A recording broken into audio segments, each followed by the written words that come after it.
Import business টার্মসের ভিডিওর part 1-এ আমরা জেনেছি এফওবি, সিআইএফ, ইএক্সডাব্লিউ অ্যান্ড ডিইউপির মতো টার্মগুলো নিয়ে। আজ আমরা জানবো এরকম আরও কিছু টার্ম নিয়ে যে টার্মগুলো না জানলে আপনার বিজনেসে অনেক বড় একটা লস হয়ে যেতে পারে। চলেন শুরু করা যাক। ফার্স্টেই এইচএচ কোড।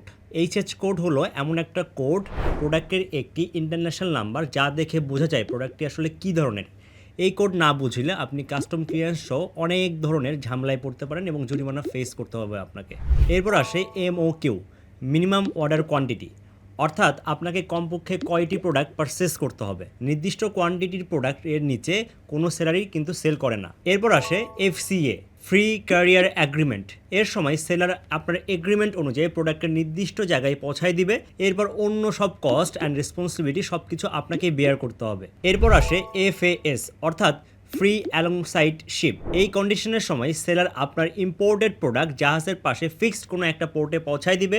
এরপর প্রোডাক্ট জাহাজে তোলা, ট্রান্সপোর্ট কস্ট সব কিছু আপনাকেই বেয়ার করতে হবে। ইম্পোর্ট বিজনেস রিলেটেড এরকম আরও ইনফরমেশন পেতে স্কাই বাই বিডির সাথেই থাকুন।